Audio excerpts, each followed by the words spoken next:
welcome to WLES. Today is Friday, March 16, 2012. Thank you for joining us this morning. My name is Ryan. My co-anchor today is Katie. Good morning, students and staff of Laytonsville Elementary. Please stand and face the flag for the pledge.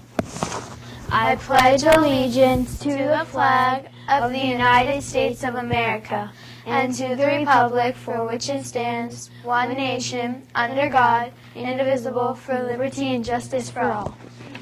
Let's get started with announcing birthdays. Katie, please tell us whom we should be wishing a happy birthday to. Today we have one staff birthday and 3 student birthdays to announce. When you see these people around school, remember to wish them a happy birthday. Today, James in kindergarten is celebrating his birthday.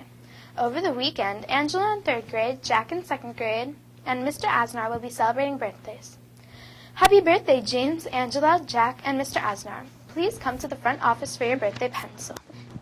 Now we turn to the Book of the Week segment. Our Book of the Week recommendation this week comes from Catherine and Jenna in 4th grade. They recommend Runny Babbit, A Billy Slick by Shel Silverstein. Catherine and Jenna say that this book is full of poems that will make you laugh. They also say that some of the poems have a moral lesson. Author Shel Silverstein creates the funny poems in this book by flip-flopping the letters between words. The main character is Runny Babbit instead of Bunny Rabbit. This is a Billy Sook instead of a silly book. So if you say, let's beat a rock, that's Billy as can see. You're talking Runny Babbit talk.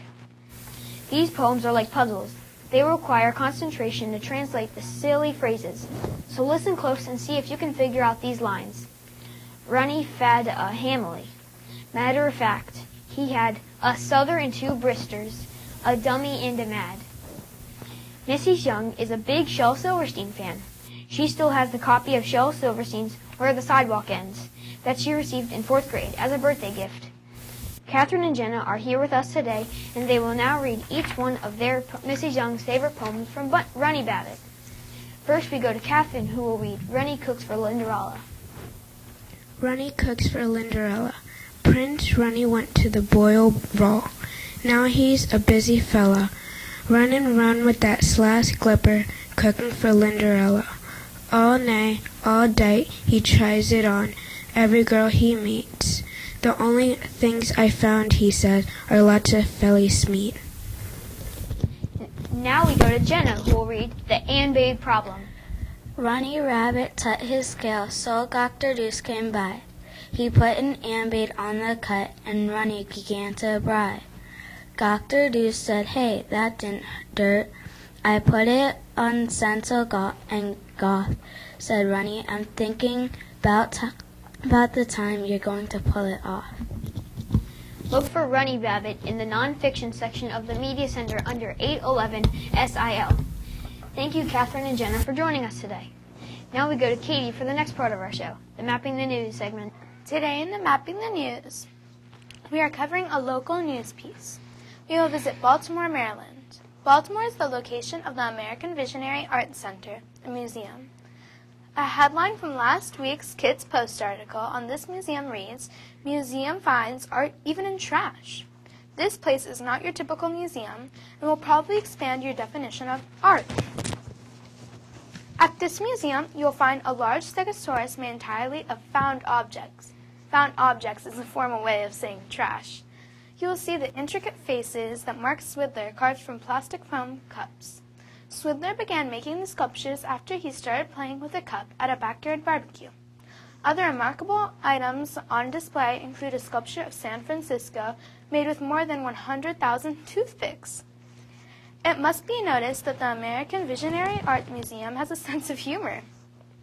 You probably will not want to miss out on some of the non-art elements at this museum, such as the flatulence machine, Ryan, by the restrooms downstairs, the funhouse mirrors upstairs near the restaurant, and the wacky and inexpensive gift shop where someone is always walking around doing tricks. My mistake. Thank you, Katie. When I get home from school today, I'm asking my parents if they will take me to the American Visionary Art Museum in Baltimore.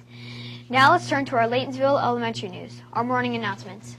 Today's menu is cheese or pepperoni pizza or Morningstar chicken nuggets with baked beans. Remember that tomorrow is March 17th, which is St. Patrick's Day. Don't forget to wear your green. Tonight is International Night at Laytonsville Elementary. Please join us for a world of fun from 6:30 to 8:30 with your whole family. There will be lots of countries, tables, karate and Zumba demonstrations, and a number of exciting performances to watch. You can even make your own craft souvenirs of your travels to bring home with you. Remember to visit the welcome table in the gym to get your passport on your way into the fun. If you'd like to join in on the limbo contest, stay until the end for the Caribbean-style steel drum performers too. That brings us to the conclusion of our broadcast. Thank you for joining us today. From all of us here at WLES, be safe, be kind, and have a great weekend.